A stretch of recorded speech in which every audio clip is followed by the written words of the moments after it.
Find yourself venturing into a world that is unfamiliar to you in every single way.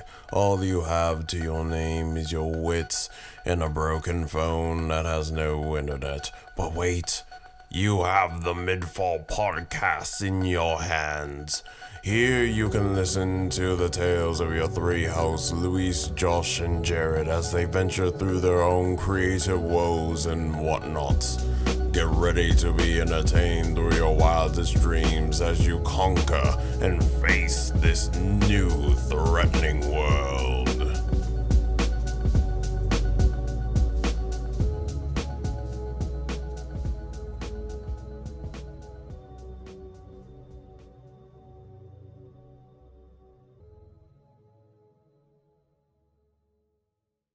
Hello, everybody. Welcome back to the MidFall podcast. This is episode 7, my week. And today we are joined with my two lovely co-hosts, Mr. Louis and Mr. Yosh. How y'all doing? Doing great. What's up? Hello, audience, viewers, listeners. So, we have a couple of new announcements that I want to make before we get everything started. First off is for Mr. Louis' Armor of Nothing is now available on the main MidFall channel. Go ahead and check out our playlist for it. It is really good. It is really dope. Much credit to Mr. Louis. Do you want to say some words about your EP? Pretty much just go ahead and check it out. I really enjoyed making it. Yeah, it was kind of an expansion to me, I guess, of Lost in the Hills, but a little bit darker, I'd say. And a little bit more experimental because I was really liking that boom bappy type of sound, and I tried to make it as authentic sounding as I could in certain areas. Yeah, pretty much hope that people that find it enjoy it, and yeah. Honestly, my favorites from that EP were definitely Born to Vanish and Dog Eat Dog. Those two were sick, brother. Those are very sick. Thank you. Glad that Born to Banish is doing well right now too. So. Hell yeah. I listened to Spectre Mode a little bit in the shower. Dope. Yeah. What's up, Jared? That was good. Well, do you have anything to announce, Mr. Yosh? Yeah, it's mainly like a personal accomplishment thing. I already told the guys about this a while ago, but I ran a 5K the other day. And, for anyone that doesn't know, a 5K, if you're like super fit, super easy. If you're not super fit, it's not super easy. But it was fun. It's a little bit over 3 miles, right? I think that's what it is. Yeah, 3.4, or I believe, or 3.2. Like somewhere around that. Yeah, like 3.2 or so. And, going into it, I knew I could do it because, I go to the gym regularly. Cardio is in my daily routine of the gym. Like, I bike and then I also play basketball. I don't just, walk for 10 minutes. Like, that's something that people can do. But for me, because of health stuff, I like to incorporate cardio fairly evenly into my workouts. I don't just do weight training. So I knew that I could handle it, but I didn't know how intense it would be until I did it. And don't get me wrong, a 5K is not necessarily the easiest thing to do in the world, but I'm definitely going to try to do it again with a little bit more training and preparation. But I enjoyed it. So you definitely will see a video in the future of me doing a 5K, whether it be my second one combined with the first one, like I took some footage of myself, or just the first one. I think Luis gave me a good recommendation of making a video of, my first 5K combined with the second one, and I think I'm going to do that because I think it'd be pretty interesting to see the differences between the first and the second 5K. But yeah, that's what happened this past, I think it was on Saturday that I did it. I'm not too sure. I forgot. Okay. Yeah. Jared, when was the last time you ran a 5K? Never. Really? I've never ran a 5K, yeah. Was this the most distance that you've ever ran, Josh? Like consecutively? I think so. I honestly think it was. And like maybe when I was younger, I would have been able to do this a lot more easily. But you know, as an adult, if you don't really do cardio like this, it's not too easy. And so No, it was kind of like a surprise. It was a little bit of a shock to realize, oh wow, this is a little bit more than I physically expected. Like mentally, I expected it, but physically, it was kind of like surprising, I guess. You know? Yeah, that makes sense. I mean, for me, it's been like a while, I'd say. I think just a 5K, maybe 2 years, 3 years. Okay. But yeah, it is tough. I mean, especially right, like depending on how fast you're running. Definitely, you get past the warm up and then you're like, dang, I'm tired, and you're like, I gotta keep going. Yeah. Like one thing that I found funny is it wasn't a race, it was like a social run. Also, excuse me if you heard the bird, but it was a social run. And so the people that were hosting it were like, hey, it's not a race, just enjoy yourself, take your time if you want to. And so I started the whole thing dead last, and it's mainly because I didn't want to be in anyone's way, and I wanted to make sure that I got a little bit of footage of me in the beginning. And then over time, it was slowly passing people, which was just a natural thing because people started walking very early, and I just did not want to walk on the first half because it was, you run half down this trail, and you see like a towel that's white, and then that's your sign to turn around and run the rest of it, which equals the 5K. And so I was just passing people, and people, when I passed them, they would immediately start running again because they didn't want to get passed. And so some people were turning it into a race, and I just didn't care. If they passed me again, I just let them pass me. But eventually I passed all those people because they started running again when they couldn't handle it, which was funny. But it was just a really, really fun experience. Nice, man. Congratulations for achieving that. So, without further ado, let's get into today's episode topics. So, if you guys have seen it already, if not, that's totally fine.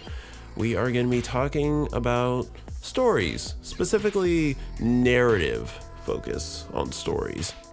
So, the first question that I want to ask all of y'all is, what was a story that really had an impact on you? It could be from books, comics, graphic novels, even TV and movies. We're taking stories in a very general way. So, what was one that really had an impact on you? Off the top of my head, I'd say Harry Potter.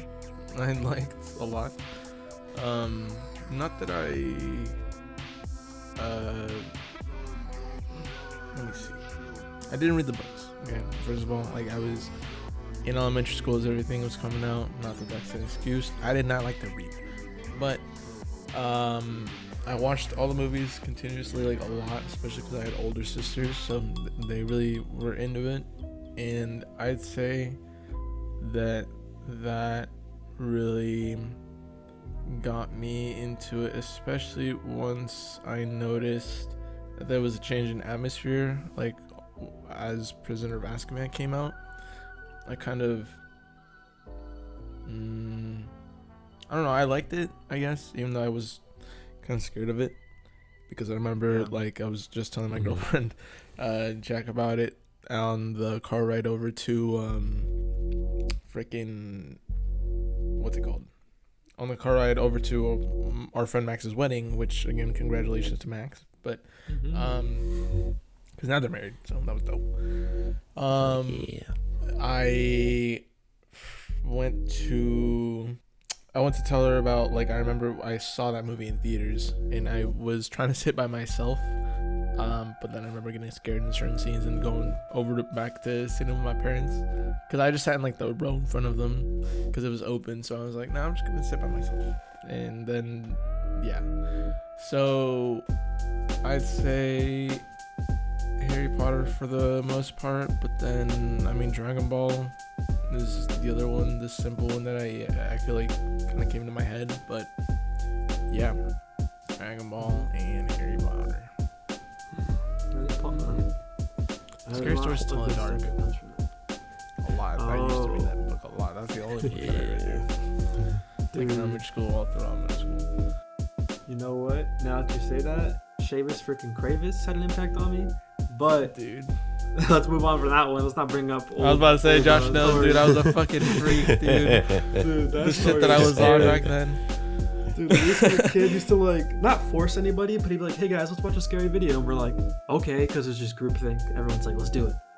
So we listened and watched Seamus Kravis, and it always scared us every single time. There was always a scary moment that came from watching that video, or like those scary movies and videos. But anyways, my answer that I came up with, honestly, I couldn't think of too much because I read the first two questions, and I think I read like the last one. But for the first one, what Jared just asked, for me, I think the most recent example could probably be Invincible, because after the first season, I just binge read the whole series. Like, I think the first season came out and then it ended, and then it was like Christmas time right after, and I was just reading it the whole time. And so, as I was reading it, the reason why like it kind of impacted me is because it's one of those stories where it shows you that everyone has a perspective, and so that's just a testament to Robert Kirkman's writing. Like, the man made The Walking Dead, so you could tell that he has at least some experience with writing characters and giving them depth and such. But with Invincible, I'm not going to spoil anything. He really provides like a sense of depth, and he does a great job at, you know, bad guys and their perspective being shown, because a lot of bad guys don't think they're doing anything wrong. And you'll see like the season that's coming out next, like there is a moment where a bad person does something, and to the bad person, they don't think they did anything wrong, and they'll never, almost never, think they did anything wrong. Eventually, I think they do. But I like stories where like they can show the duality of topics and really make things feel complex. And Invincible does a great job at that. And even then, in the next season after that, it's going to have another thing like that. And the next season after that, every season has that. The most recent, I'm sure you guys don't mind me spoiling this, but it's like in the first episode. The recent season, there's Angstrom Levy. I think the season before, actually. Angstrom Levy is introduced. And he seems like such a cool guy. You're like, wow, he really wants to, you know, not unite the multiverse, but unite knowledge and help provide safety and stuff and clarity and information and save people. But then shit goes wrong, shit goes awry, ends up becoming a villain. And in his mind, because he's demented and he's basically mentally broken, he doesn't think he's doing anything wrong. He just wants to get revenge. But in getting revenge, he's literally killing people and hurting people. And so it's very easy to write it off and be like, oh, what is this Power Rangers writing? This is BS. This is just a villain that was made. That's kind of how you have to make a villain. A villain kind of just has to be made, and then you could still provide that depth to them, which Invincible does with damn near every villain. And if it doesn't, the show is correcting it in a way, because the show isn't one-to-one with the comic, which I think is awesome. So it's pretty cool to see. I think that's definitely the prime example for me at the moment.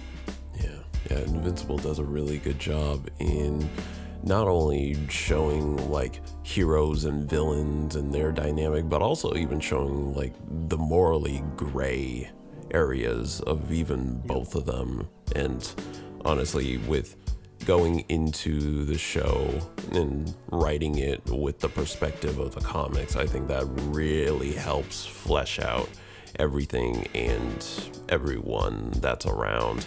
Also, you know, not really a spoilers, but you know, Freddie Mercury, brother. Freddie Mercury, that's all I'm gonna say. I can't wait for that. For me, the story that had the most impact on me, same thing with Luis. Dragon Ball has its impact on me as well. Love the series, all that.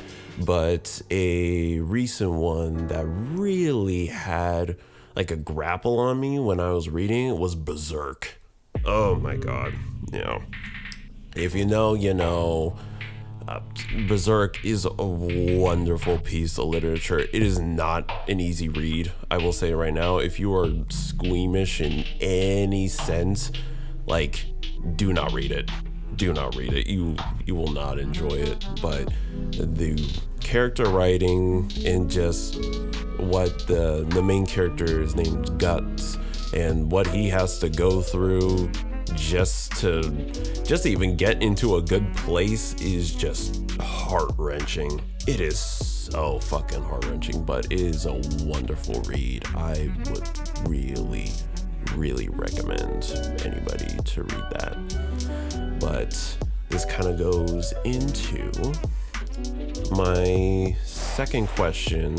When it comes to the type of media that you like, what are like the key components of not only a protagonist but an antagonist in a story that you really like to see? Like, what are those things that when you kind of see those, you're like, okay, I'm really vibing right now with these characters?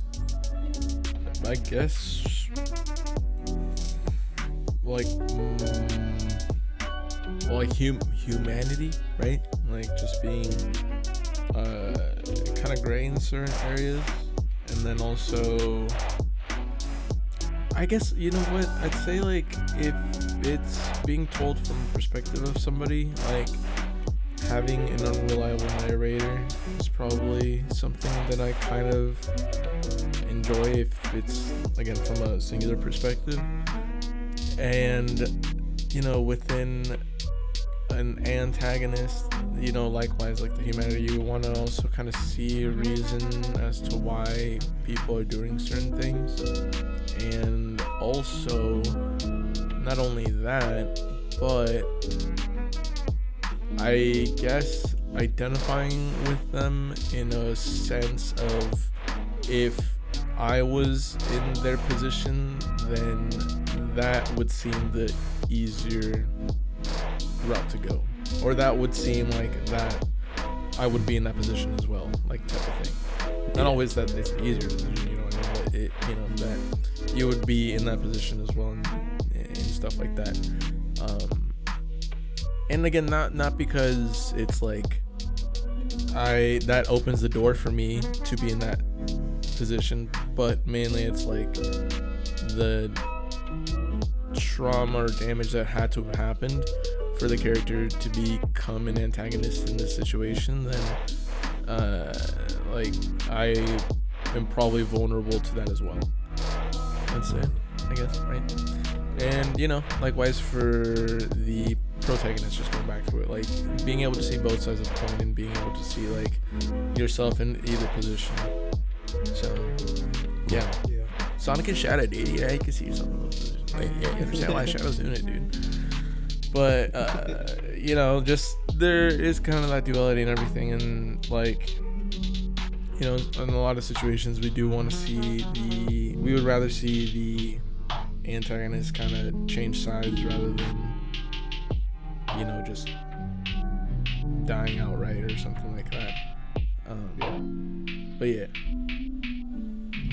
I think for me, I've noticed there's actually been a trend, like Luis actually just hit the nail on the head.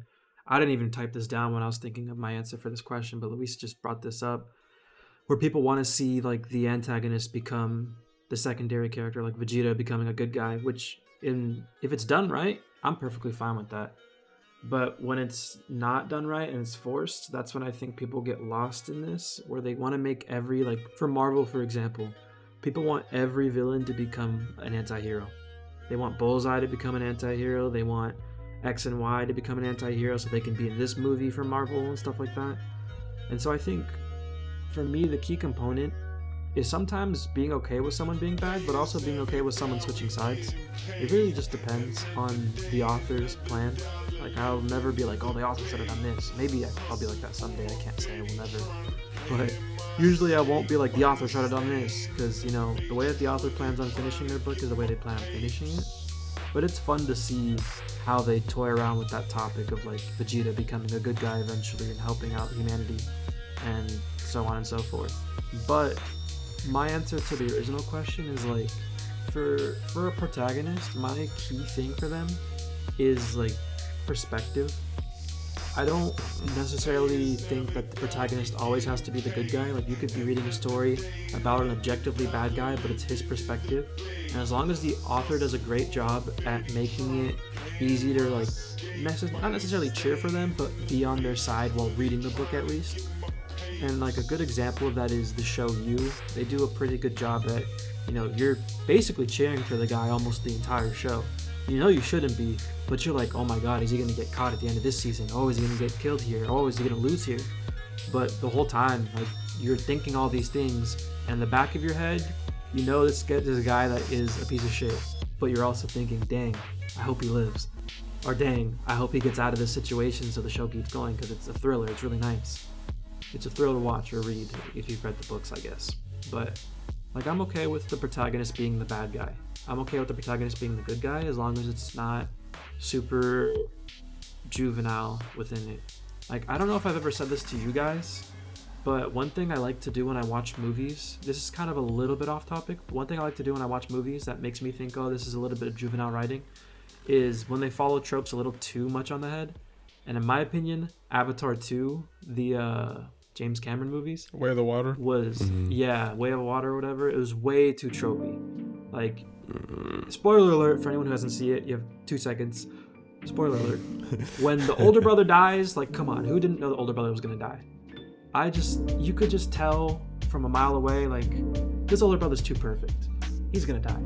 He's clearly not being set up to be the next protagonist. It's clear the next protagonists are gonna be this younger son and the lady, Sigourney Weaver's character, whatever. I think that's who it is. But it's clear they're being set up as the next protagonists, which it's okay. Like, that's how writing works.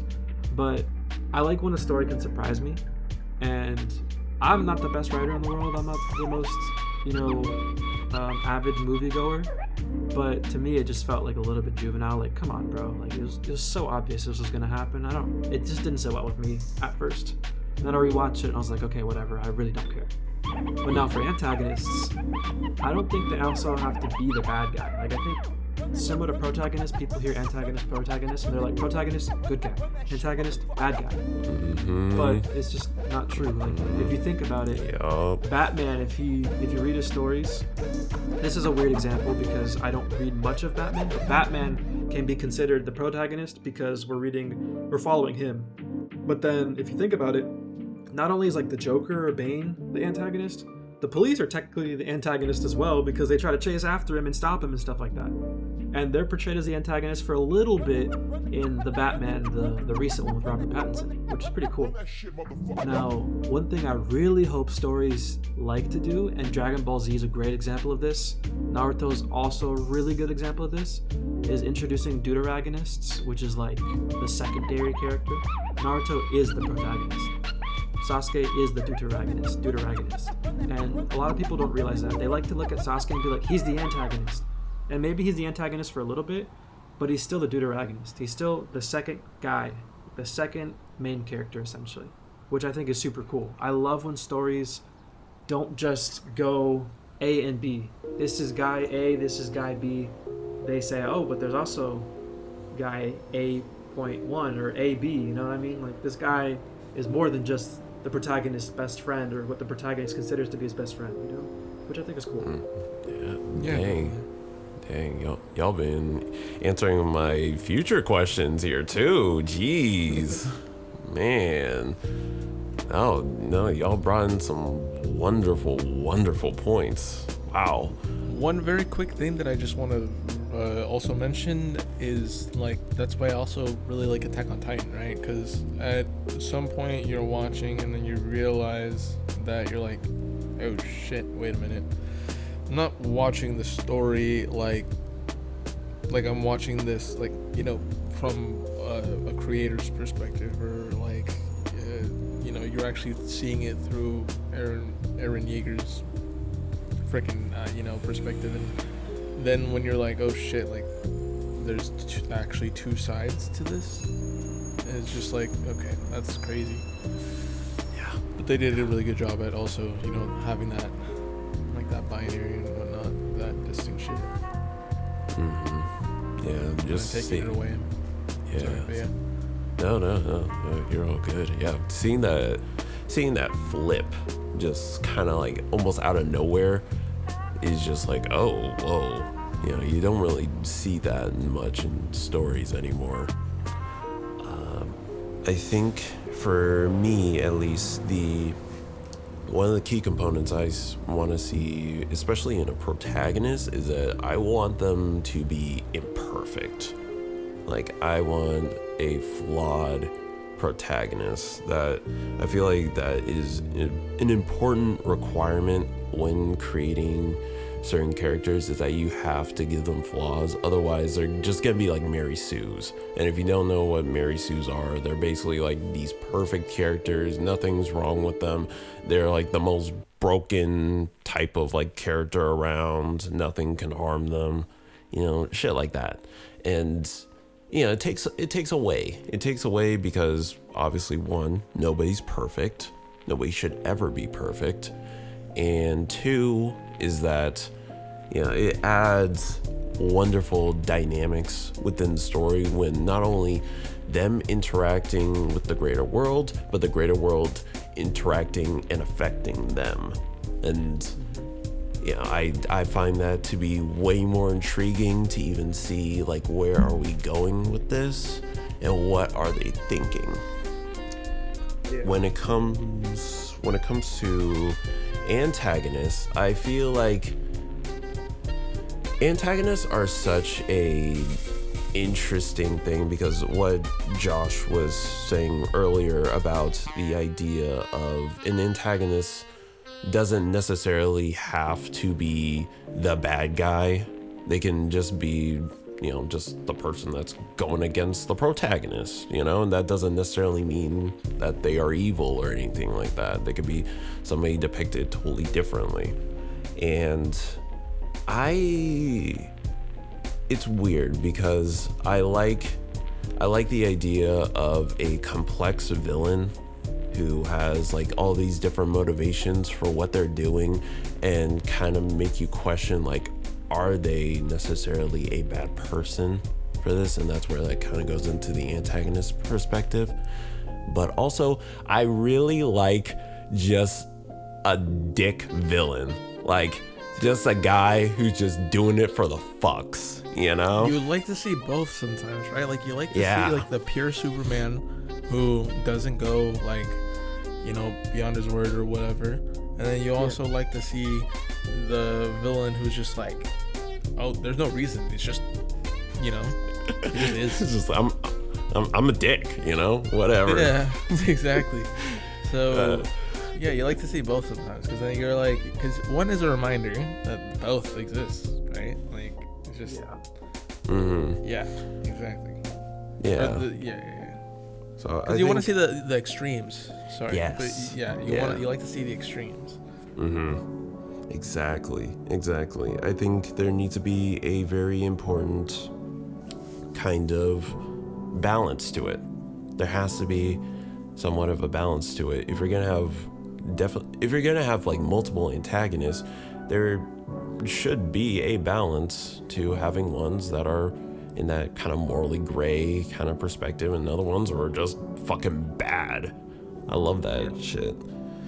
And I guess kind of segueing from that point, do you guys feel like there has been, well, I guess let me see here. Do you guys think that there has been an influx of one more than the other when it comes to like designing antagonists? Let me see. What was that question? That there's been an influx? Yeah. Let me think about that for a quick second. At least from my perspective, I feel like there has been a lot of villains that are in that kind of morally gray area where they have reasons for their exploits and make the audience question, are they the bad guy? Which I so as well. Yeah, which I would say, that is important to have. It's important to have villains of different dynamics, but there has to be a balance. I'd say so too. Yeah, because I think now I would see it as played out if I saw it in theaters. So I think you're right with that assessment. But then at the same time, I mean, it could just be because of this conversation as well, like the recency bias. But I would also, say that it's true. Like I would probably be like, oh, yeah, no, I've seen this before. Toy Story 3. No, I'm just joking. But like, you've seen the villain, like, redeem themselves at a certain point, Yeah, I think I think you yeah, guys are right. like when it matters. I think we've seen a large influx. Like, don't get me wrong, I can't think of like too many examples at the moment, but I do think we've seen a pretty hefty influx of it, and an influx of people asking for it, and like writers just listening to it because they're like, oh, people want this, which is fine, but it is getting to a point where eventually people are going to grow tired of that. People recently, like, you know, I play a lot of Marvel Rivals, so then on Twitter I always get that on my feed, and you get people that don't read comics and people that do read comics that agree like it's getting kind of tiring for people to like see a villain and be like, time for them to be the good guy. Like Ultron's coming to Marvel Rivals and people are like, Ultron good guy, when he could still be bad. Like, he could still be the villain. And I think how they're doing it is like Tony Stark reprograms one of his old bodies because he like rebirths himself, so he reprograms one of the older bodies, which is perfectly fine. But it's just we're seeing a lot of this to make stories work. And if it makes a story work, sure, as long as it doesn't make me go, oh, but they could have done this. And that's the thing that kind of gets annoying, is when people can poke holes in a story. And I think, for me, it's nice to see a villain with a moral compass, don't get me wrong, because then their moral compass could flip and they could become like an anti-hero, sure. But sometimes it's cool to see a straight-up villain. Like, another decent example is in Invincible, the recent season. There was a fight he had with someone, I'm not going to spoil too much, but against Conquest, and at one point Mark tries to stop Conquest by going, hey, wait, hear me out. And, you know, if someone had a moral compass, they'd probably wait a second, because you put your hand in their face like, wait, hear me out. But this dude does not give a shit. He just immediately just goes right back to boxing, which is cool, and it shows that he really doesn't care. He's truly a villain. And that's something we've been losing a little bit, is that people are kind of afraid to write raw stories like that, where like someone just doesn't give a shit, because they think the audience will always question like, why did they do that? When in reality, sometimes it's just cool to have a villain who just wants to fight and dominate and control. Exactly. And even, you know, going back to Invincible as well, when you compare that season finale to the previous one where Mark fought his dad, he was getting his ass kicked, but then it showed, you know, the antagonist with that kind of morally gray point where Omni-Man like stops and looks at it, oh my god, what have I done? You know, I just beat up my son. So it is nice to see, even in that series, just that balance of antagonists. Yeah. I mean, I want to, you know, I feel like at this point too, like, let's also kind of be reminded that they can be like actual like cool heroes, I guess. I don't know, but like not in a corny way, because I think that's the playing out part. Like, don't do it super safely. And I mean, Deadpool was a big success at the box office because, I mean, obviously the comedy and everything, right? But like, that's the thing. Like, you want to see like an edgy, comedic, like good side as well. Oh, another example we could think of is Sonyverse has been like turning a lot of these villains into anti-heroes with their films. I think Craven was turned into an anti-hero. They wanted to make I don't know if they wanted to make a Rhino movie or something, but a lot of these movies by Sony have been like turning either morally gray characters into like anti-heroes or like straight up villains into anti-heroes, which is perfectly fine. It's just like really interesting to see their trend of doing that. Like, they've done it more than once. Yeah, you really do have to do it right. You really do. I think Dragon Ball actually does that pretty well for what it's worth. I mean, you look at, you know, the biggest one is obviously Vegeta's character arc, where literally he goes to Earth to kill everybody and to become immortal. But then as the series goes, he starts, well, working with the Earthlings during Namek, fights against the androids, you know, resurrects Majin Buu, but, you know, sacrifices himself against Majin Buu, and you see that character arc of him becoming a genuine good person. And that's, honestly, I think that is, you know, a very good, a good thing to show. A good thing to show, just characters being dynamic like that. And it's nice. It's nice. All right. So the next question I have here is, if you ever wanted to write a story, what would you make it about? I would, okay, if I were to write a story, I would honestly, I think I would like to make a story that has, like, horror done really well, but not to where it's like, oh my god, I don't want to watch it anymore. Like, you know, it's like something that's like, maybe like, I'd say like suspense or creepy atmospherically, to where it gets you to that place. But yeah, I'd say just like, because horror movies and stuff like that are very, it's hard to come by like a good one. Yes. And Yes. I don't want it to be about anything else other than like that horror movie stuff. So I'm just like, okay, like something that's just that. And I don't want it to just rely on too overly gory, you know, again, something that like, because what I also really like sometimes is like, why I really appreciate like Regular Show, for example, or like the Looney Tunes show as a 26-year-old. Hell yeah, brother. Hell yeah. Hey, dude, that's the one show that Jack and I always go to. We're eating out anywhere. I don't care where. Someone is pulling out the phone. Somebody has like an HBO on their phone, and it's one of the two. Or we're watching YouTube videos, but normally it's one of the two. And it's been going on like that for at least 3 years. So yeah. But what I like about those is that they are very funny, but they don't rely on like the crudeness, right? So like, if there's a way to kind of, you know, make horror but not rely on that, again, crudeness, that gore, that like outright just here's a jump scare for the jump scare of it, now you're gonna be on the edge of your seat for it, then yeah, like it'd be good. Because I mean, like, for example, even like the Serious Cravers thing that made such a big impression on us, it's not outright super scary. It's just some kids were playing out at night.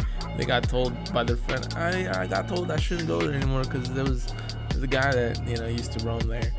And then, you know, the spirit of the guy actually ended up taking a kid. And it's like, because they didn't listen. And it's like, that's really scary in concept, you know? Like, sheesh. So, exactly. But it wasn't super whatever. And the guy, like, yeah, he looked, you know, scary to us back then. I mean, he obviously, like, I would not like to see anybody like that, you know, when I'm by myself. But, you know, yeah, it's not outright entirely like, oh my god, I gotta look away, overly reliant on stuff, you know. Yeah, I think we hit the nail on the head when it comes to like atmosphere, creating suspense, and just the whole vibe being important. Like, a lot of scary shit online is usually jump scares, and yeah, like, gets you for like the first 10 seconds, and then you're like, oh my god, come on, like, this is what scares me. But if you were to watch a genuinely scary movie, like, a good example for me, that a movie that scared me, and if you guys watch this, you're probably like, yeah, it was a little bit, but not really. Like, what's it called? Was it The Conjuring? Is that the one? Oh, there's a movie where they do astral projection. Insidious, yeah. Insidious scared me shitless. And I watched it for the first time as an adult. And like, nowadays I don't think about it, but like, for about a year or so after watching it, I would just imagine that red masked dude in the corner of my room at times. That's how good the movie was to make me think about that for so long. So that's, like, Luis hit the nail on the head. Like, if they can create that sort of environment for the viewer to really get immersed like I did. And for me, like, I don't usually have my phone on me, like, texting and stuff while I'm watching movies, so I was pretty immersed. So I don't know about others, but for me, I got really immersed. But to answer the question, I like stories, films, everything that, and, you know, Dragon Ball Z is a good example of this, Invincible is a good example of this. Perspective really matters. And so, if you think about it, Vegeta like you guys said, wanted to conquer Earth, get the Dragon Balls, wish for stuff. But he wasn't just doing that for himself.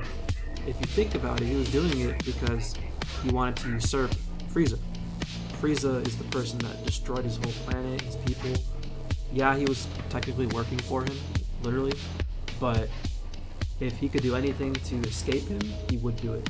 And that was probably what he saw as his ticket out, to save, people that worked for him, at least, is what he saw, people that were left. And so to me, it's really important that perspective is a valuable thing.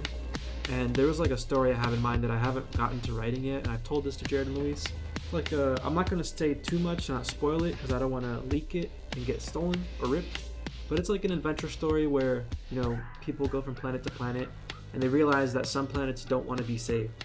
Some planets like the status quo. And I think it's interesting to see stories where, let's say it's a film where the bad guy's taken over a village, and from the outside looking in, they're like, oh, we got to send all of our paladins and holy knights and save this village.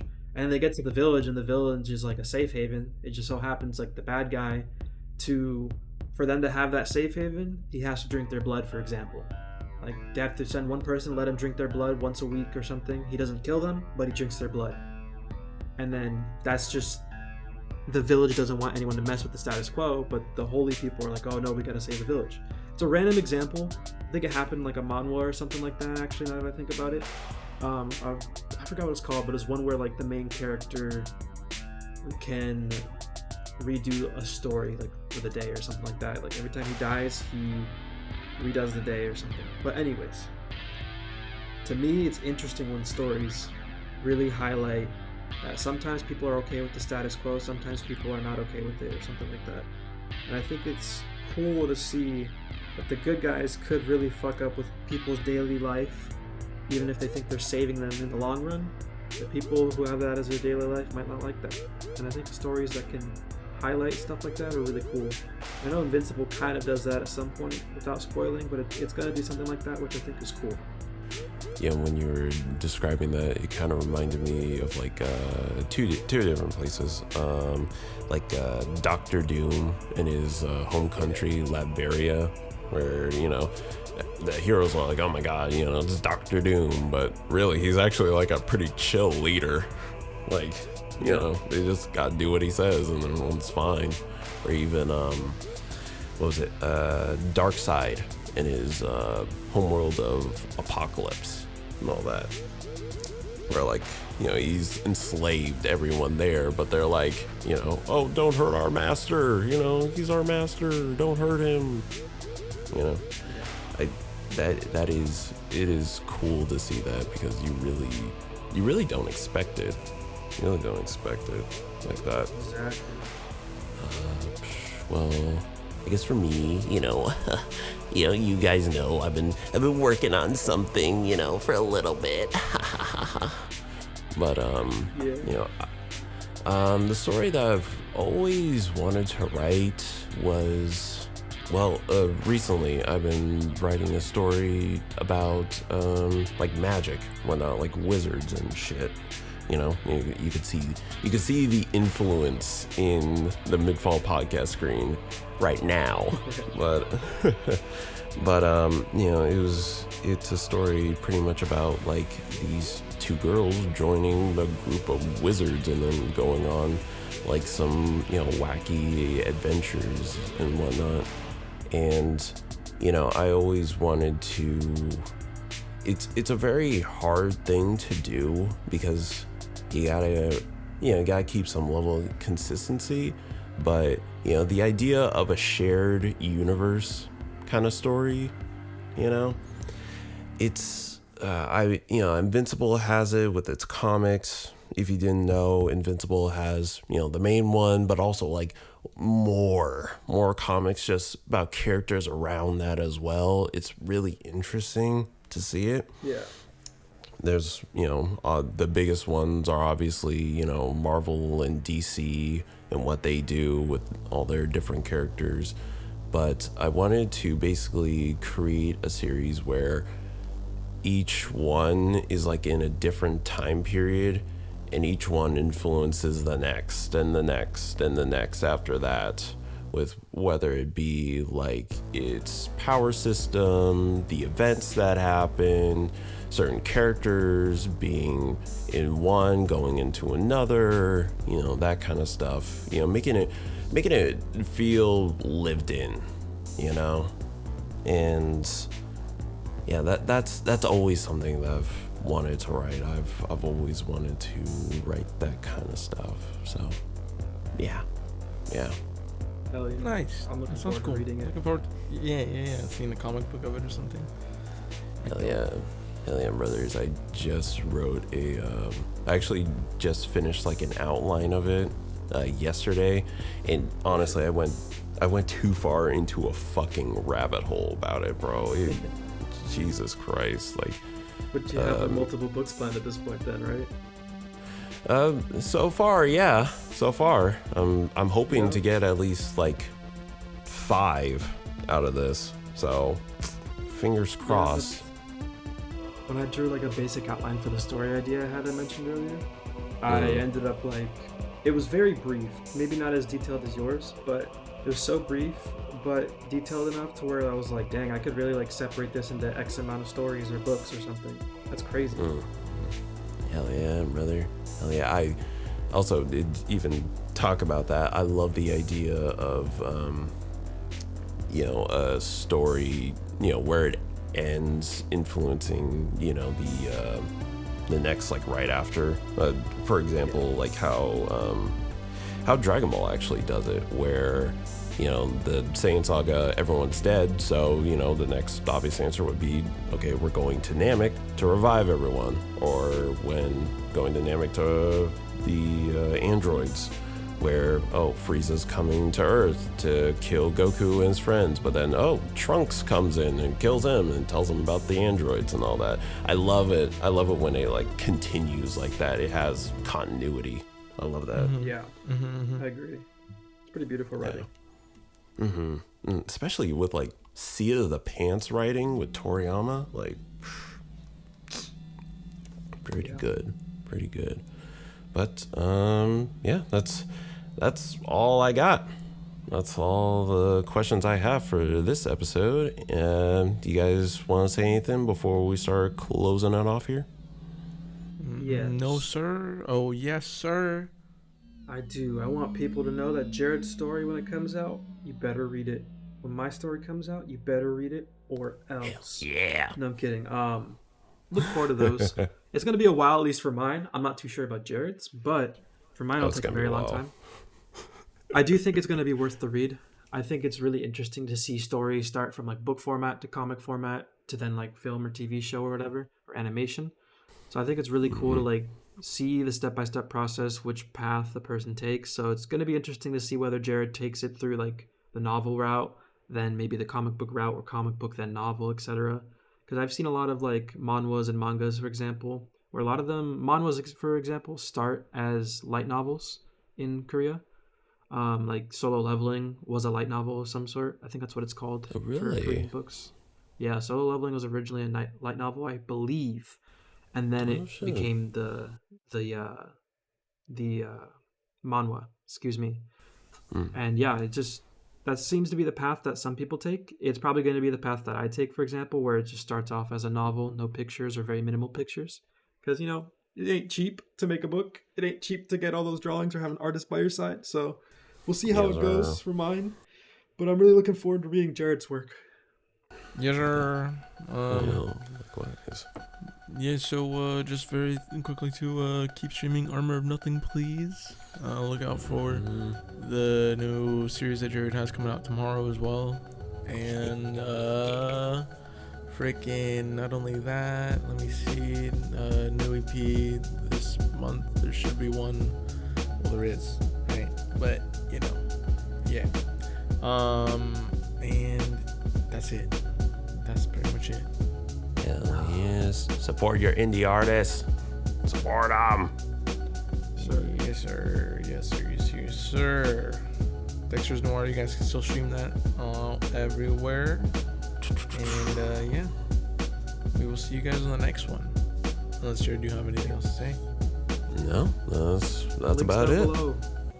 Yes, follow the links down below. Check out all our social medias. Make sure to like, comment, subscribe, and even check out Curse Realm Crypt for some cool merchandise. We haven't forgot about it. We haven't forgot. And with that is the end of today's episode. So we will see y'all on next time. Bye.